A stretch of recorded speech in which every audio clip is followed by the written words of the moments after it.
What's going on, everybody?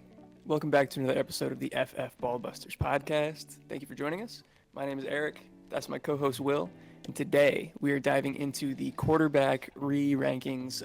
I say re rankings because we've done this a couple of times already this offseason, but we are going to be ranking and tiering these quarterbacks for the 2024 class once again. I'm very curious to see if anything has changed in the individual rankings, in the tiers, and the way that we feel about these players. I know that they have for me. I'm excited to see what Will has to say. But before we get into that, Will, do you have anything to say to the people? Absolutely. Thank you guys for all your support you've been showing to the channel. You've been doing a great job hitting that subscribe button. And for those of you who are watching and this is your first time with the channel, or just the time that you've been watching, you haven't hit that subscribe button, make sure you do that now. It's a good percentage, you guys. I think it's somewhere around like 70%. So if you could do that for us, that'd be greatly appreciated. And yeah, we got a fun one for you. So let's get into it. Absolutely. So in terms of just like overall notes about the class, in terms of individual rankings, not a ton has changed for me. Things are basically the same as what they were when we did this 2 months ago. I will say I've found a lot more question marks about the second tier of quarterbacks. And so they've gotten a lot closer together. There's a lot of, difficulty for me in trying to rank those three and where they belong. But that means that Caleb Williams has kind of separated himself even further from the pack, in my opinion. And then I also kind of came to the conclusion that I think Nix and Penix are a little bit better than I originally gave them credit for. I still just don't think they provide like a ton of fantasy ceiling. But in terms of overview, would you agree, disagree? What are some notes that you have about this class? I would agree. I would say once you get past the first guy that we talk about, there's a lot of tweaking and dialing I feel like we've been doing throughout this process because we haven't really gotten a whole lot of information. We just got past Jayden Daniels pro day as well, so we really just got to see that for the first time. And in my opinion, he was looking pretty good. There was some stuff he could work on, but that's kind of the case with all of these guys, I feel like. But like you said, it's just been a lot of small tweaks and dials in terms of just getting this list together. But like you said, with the bottom tier guys, or at least not bottom tier, but I guess back half of what is a good tier of quarterbacks for this draft, with Bo Nix and Michael Penix, I do want to give them a little bit more credit, but at the same time, they are still in that spot for me. It's just where these guys end up falling at for me at the end of the day. Right. No, I completely agree. But with that, let's dive into it. It seems that we do agree, just like we did in our last video, that there's one guy above the rest, tier one quarterback, Caleb Williams. We've talked a ton about him already. The arm talent, the unreal playmaking ability, the football IQ, ability to get through progressions, poise under pressure, what he can do with his legs, all of that and more. The kind of quick and dirty comp for me is like a bigger Kyler Murray with more arm talent and better ability to work the middle of the field, which is a dangerous combo. That could be so good at the next level. Oh yeah. There are a couple things that I don't think I've mentioned in past videos. If you want a more in-depth breakdown, I would suggest you go check out our last quarterback rankings. We talk about him for a little bit longer. One weakness that's definitely something that I think we should bring up, he has a fumbling problem. 33 fumbles in 3 seasons is a lot, and that's definitely something he needs to clean up. I think that has a lot to do with that playmaking ability and the hero ball mentality that he kind of had to adopt there at USC. That's something worth noting. And then another thing is that people love to harp on his time to throw, and it was incredibly high. It was over 3 seconds, which is astronomically high. But if you look at only in-structure plays where he wasn't moved off of his spot due to like an offensive line breakdown, which happened all the time, by the way, his time to throw of 2.5 seconds was actually right in line with all of the other top-tier quarterbacks. So those are the things that I wanted to kind of add that I don't think we've mentioned before, but that's where I'm at with Caleb.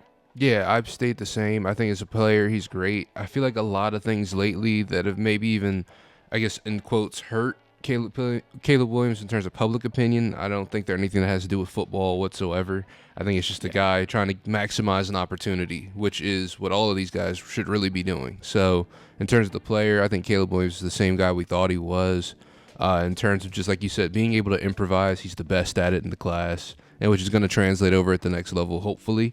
But like you said, there's still some things to clean up, but he's still undoubtedly number one. Absolutely. All right, so that's our tier one. We wanted to get that one out of the way fairly quickly. Let's dive into tier two.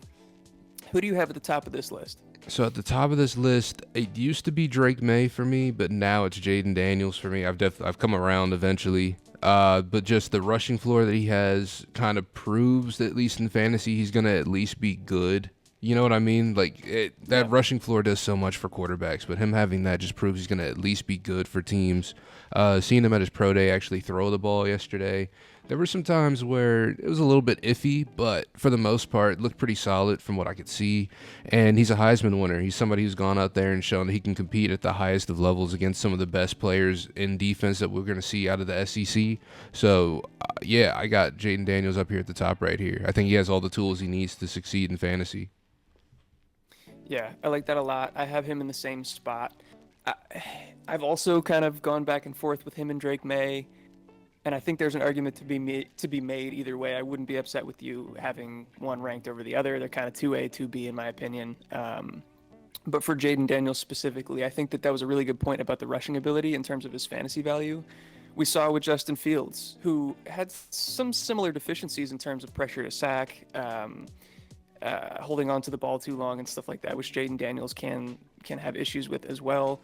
But he was a top 5 fantasy quarterback when he was the starter, and in Dynasty got all the way up into like the first round of Dynasty startups. So like you're going to have that window uh, of relevance and time to sell if you feel like if you feel like you're not confident in what his future outlook is going to be as a quarterback. I think there is going to be that opportunity to sell him at a high level. In terms of him specifically, I think he's kind of like a poor man's Lamar Jackson, almost as good as a runner, but not nearly the same arm talent, and not as good at avoiding big hits as Lamar is.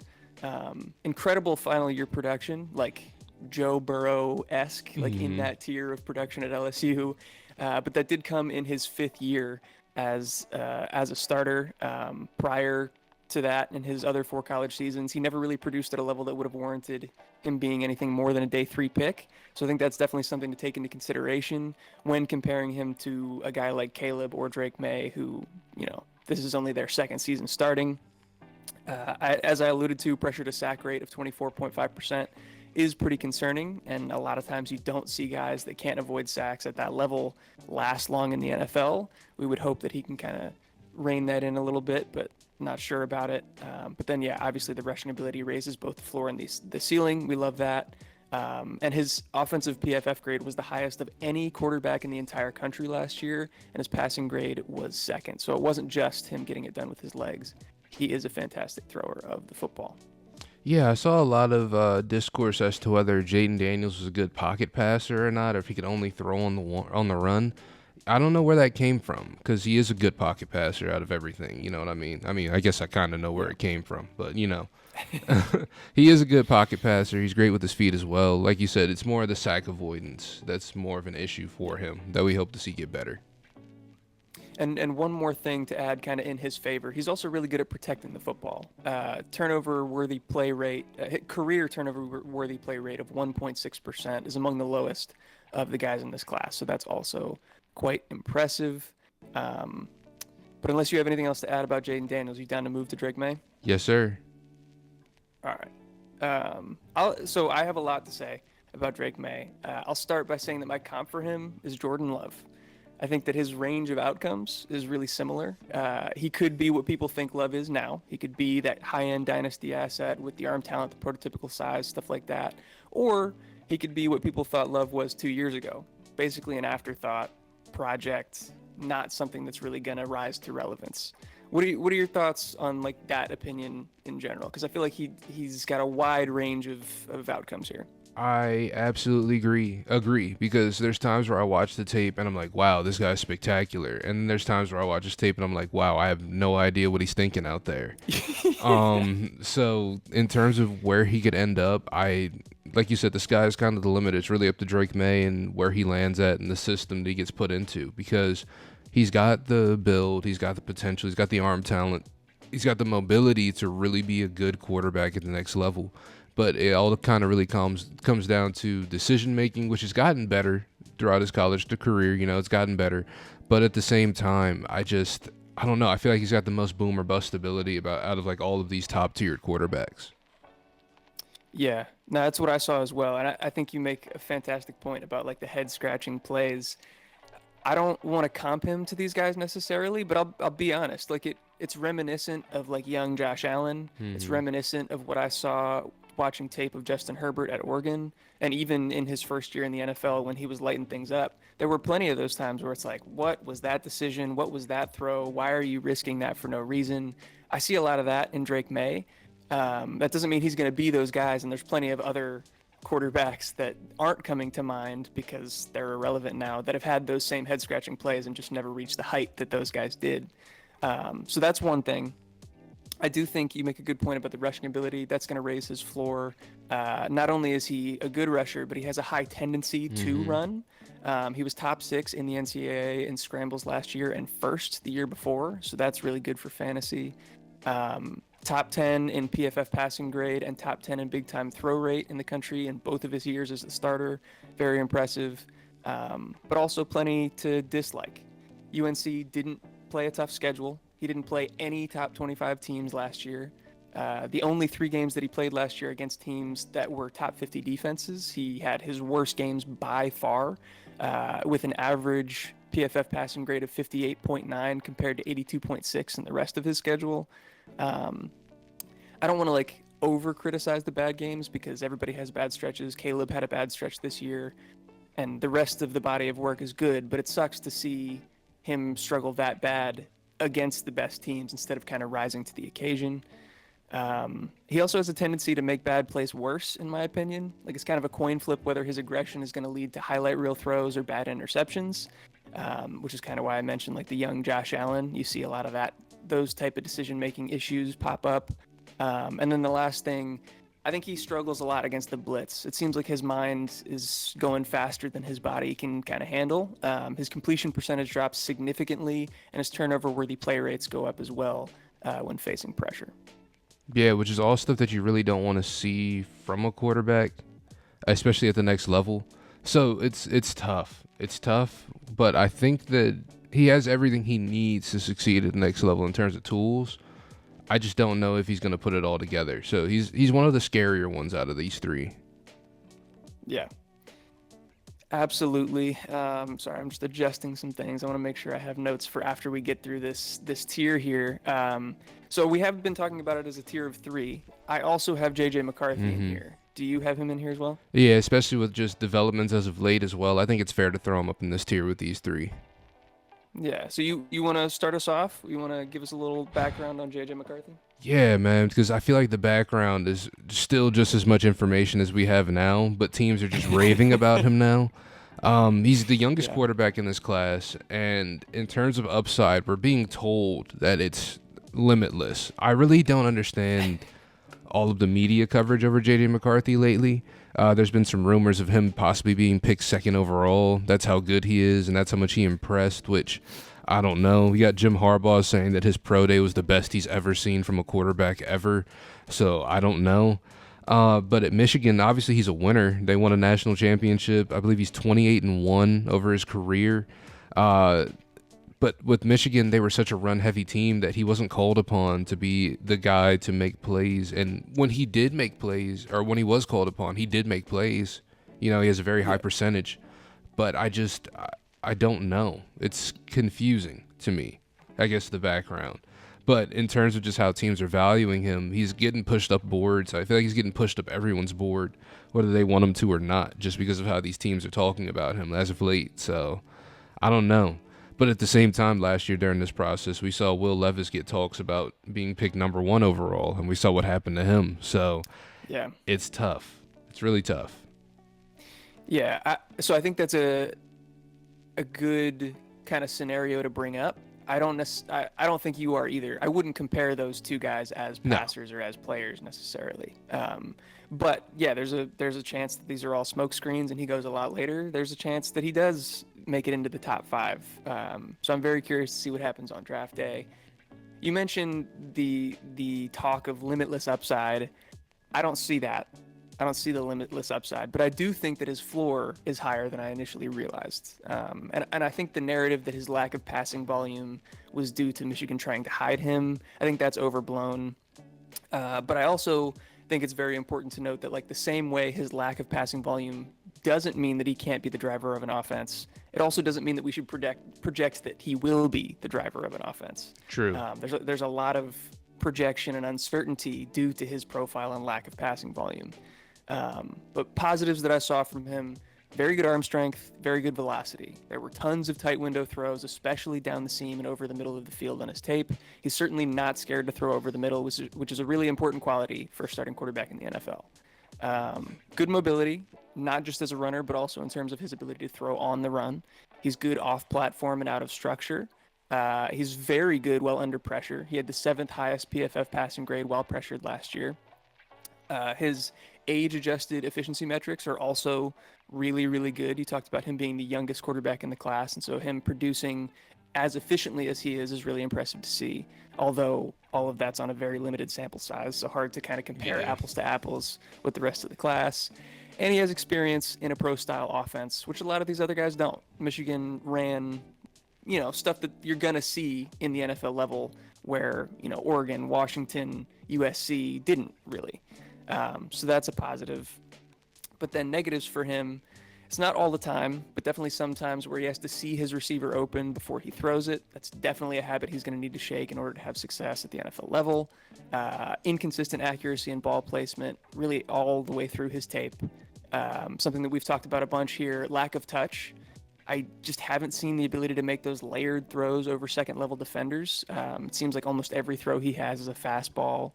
I mentioned he's not scared to make those tight window throws, which can be a positive, but also that aggression can come back to bite him at times. And, he has a lot of turnovers where he's just trying to fit a ball in that's never going to work out.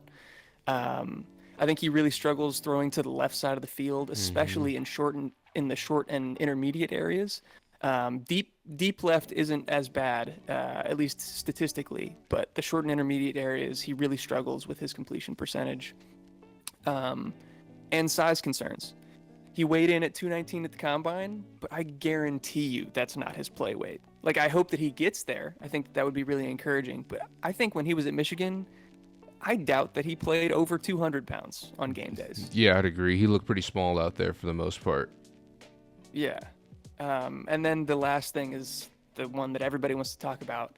He was just never relied upon to be the catalyst of the offense at Michigan.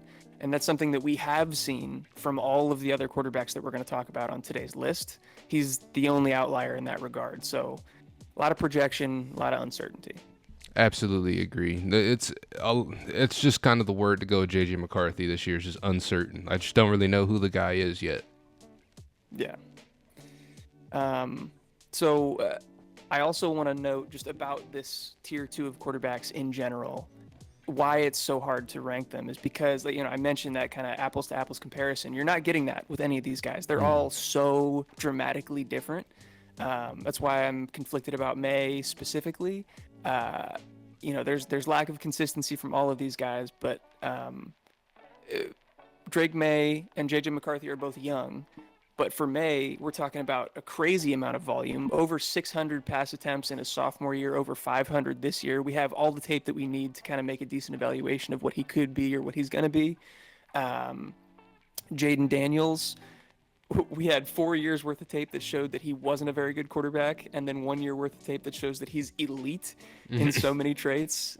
He's also much older than these other two guys. And then we have JJ McCarthy, who's the youngest and has 2 years of tape, but has basically like half the dropbacks.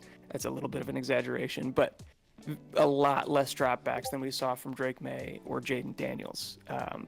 So it's just tough to kind of sort through that. Yeah, I absolutely agree. It gets muddy. Like you said, that none of them are the same. They're all very different, and they all have different deficiencies. So, like, wherever it is that you value those three guys, I'm not going to be mad at you, but I don't know. It's a lot of uncertainty there with those three. But they're also, good. Be ready.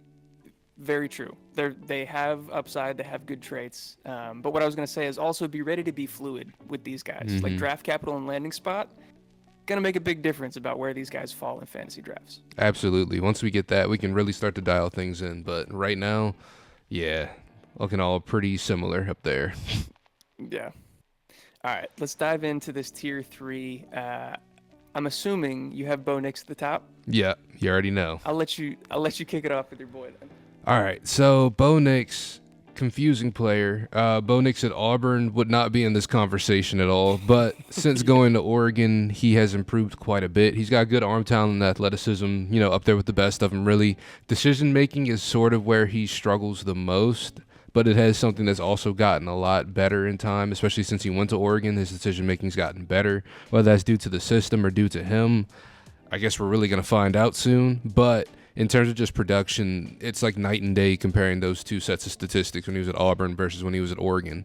He's a guy who's fluctuated a lot in my rankings. He used to be at 4. Now he is at this 5 spot with, the next quarterback we're going to talk about. And when it comes to the things I am nervous about with Bo Nix, I'm nervous about the turnovers, because decision-making, while it's gotten better, it still isn't the best it could be. I'm nervous about... I don't know. I'm really just nervous about how it's all going to come together. Like, are we going to get Auburn Bo Nix again, or are we going to get Oregon Bo Nix at the next level? Because if it's Oregon Bo Nix, I got no problems. But Auburn Bo Nix, there's an issue there. You know what I mean? Yeah. No, absolutely. So a couple things that I want to touch on. You mentioned the turnovers, and I do think that on tape there are a couple times where it's like, what was that throw? But in general, statistically, he is really, really good at protecting the football.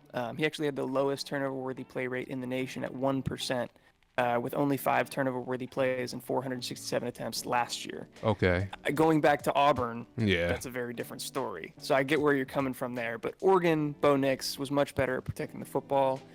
And then you also mentioned you liked his arm talent. I think I differ from you just a little bit there.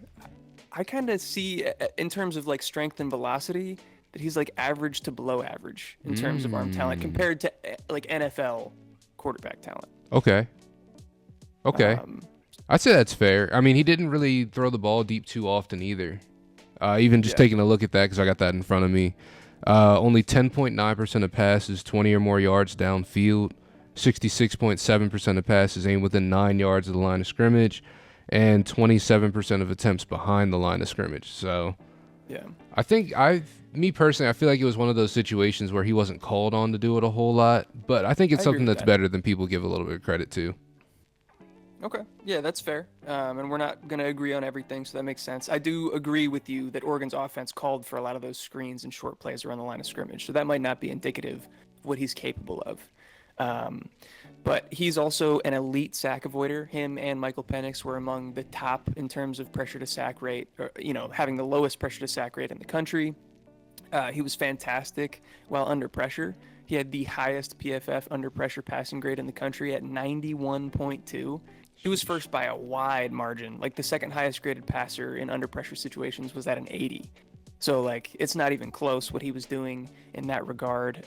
Also worth noting, he had maybe the best offensive line in the country in front of him, but this is taking into account when he was under pressure. So very impressive there. I think he's above average in terms of his accuracy. I mentioned his ability to protect the football while he was at Oregon with a low turnover-worthy play rate.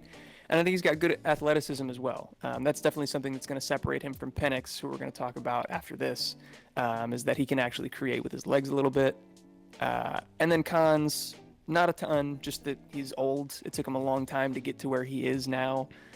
So if we still don't see upside at this point, I don't see him developing into somebody with more upside. Oregon's offense kind of inflated his completion percentage and some of the counting stats. So those are still impressive, but take them with a grain of salt. I mentioned my thoughts on his arm strength and velocity, where I'm a little bit concerned. And I do think he's a little too reliant on his first read being open. That's another thing that I'm kind of willing to chalk up to Oregon's offense and play calling, but I'd like to see him get better at getting through his reads. Nah, I agree with all of that. I think he's a work in process. He'd definitely be more of a project player than any of the guys we talked about already.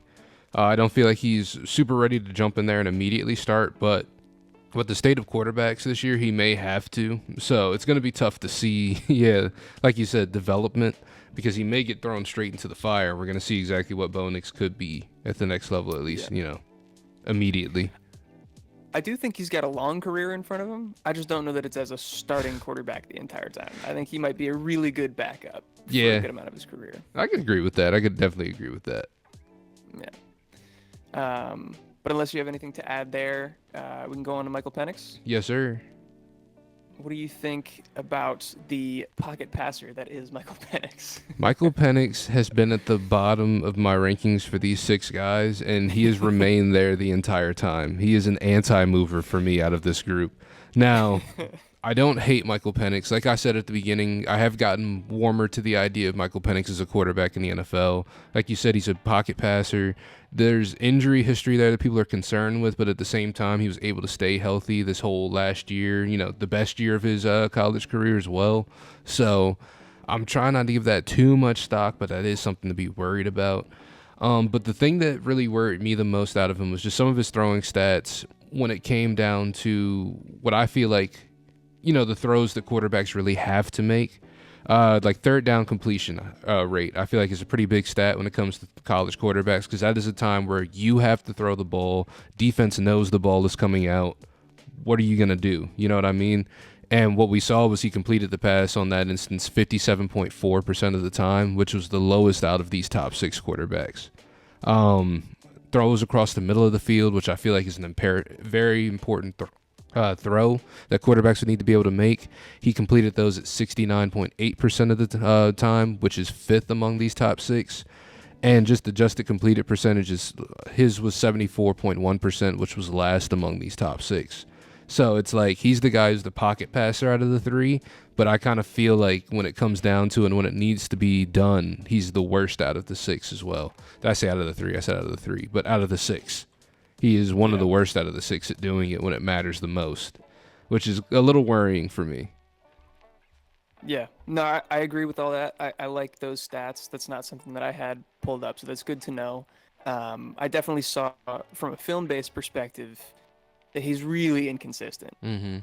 He's a guy that like shows a lot of flashes of elite ball placement, but has just as many examples of really bad misses on his tape. So it's hard to kind of weigh the two. I think he's capable. It's just not going to be something you're going to get from him all the time. I mentioned already he's also an elite sack avoider. I think he's good at navigating pressure within the pocket and resetting and finding a good platform to throw from. And I do think he has above average to very good arm strength. But also really old. You mentioned the injury history. I believe he had 4 season-ending injuries in his 6-year college career, so that's very concerning. Although the last 2 years he's been pretty healthy. Absolute statue in the pocket, provides next to nothing out of structure or on the move. He has like abnormally long arms, like a really long wingspan. Which for most positions you would see as a positive, but I think it actually like hurts his mechanics a little bit. It kind of, one, gives him that funky looking release, but it also makes the release time slower. So that's something that I worry about a little bit. And then also kind of questionable whether the talent around him at Washington is what made him as good as he was, kind of put him in the conversation amongst the rest of these guys with Rome Odunze, Jalen McMillan, Jalen Polk. So, I don't want to take too much credit away from him, but there's definitely some question as to who was the reason for all of the offensive success there at Washington. Yeah, I feel like out of these 6, he kind of comes with the most red flags out of all of them. But this isn't to say that he's not going to be successful at the next level. I think, like you said with Bo Nix, he is going to have a long NFL career. It's just the extent of that. That's what we're kind of going to find out. But I do like Michael Penix, and I think, like you said, with all of these guys, landing spot's going to be super important. And if he gets a good one, I don't see any reason why to not have him. You know what I mean? Yeah. Yeah, no, I agree with that. I do think, like, from an NFL perspective, he has a little bit more upside than some of the other guys that we've talked about. But from a fantasy perspective, I just don't see it. The lack of rushing ability and off-platform ability is really going to hurt. And yeah, we already talked about the inconsistencies, so we're not sure if the longevity is even going to be there for him anyway. Yeah, I agree with that. It would have to be the perfect situation, honestly. Because I see a lot of game manager in Michael Penix, to be honest with you. Which those guys do end up lasting in the NFL. We've seen Jimmy Garoppolo make a whole, career off of it. All respect to him. But, it's just not something that really moves the meter in fantasy. It's nothing to really get excited about. Yeah. But yeah, I think that'll do it. That's most of the at least fantasy relevant quarterbacks worth talking about from the 2024 class. If you're upset that we didn't talk about some guys later on in the list, talk to us about it in the comments. We briefly brought up the idea of mentioning Spencer Rattler and decided against it. We could have talked about Michael Pratt. We could have talked about Joe Milton. There's a bunch of guys that might warrant some conversation. But if you want to talk about those guys, let us know down below. Like Will talked about at the top, if you guys enjoy the content, liked the video, leave a like on it. That helps us out a ton. Subscribe to the channel. Hit that notification bell so you can stay up to date with all of our latest videos. But yeah, I think that's all I have. Will, do you have anything else to say to the people? Yeah, sorry to the Spencer Rattler lovers, but you know, my mom always taught me if you don't have anything nice to say, don't say anything at all. So we're gonna let him sit right down there. But if you guys want to talk about him and you want to talk to him about talk to us about him personally, check out the link down in our description below to our Discord. Join the Discord, join the community, have some talks with us because we're in the chat pretty often. We got a lot of people who are in the chat every day talking fantasy football, dynasty, startups, all of that. So join the Discord. You'll have a great time. And also check out the link to our partners over at Do Numbers and Choice Music Group for just some cool merch, hoodies, stuff of that nature. We're twinning today. Absolutely. And then stick around for the end so you can hear one of the new songs we've dropped as well. Just a lot of cool stuff coming out of there. So with that being said, if you guys have made it this far into the video, as always, we love you. And we'll catch you in the next one. Peace. Peace.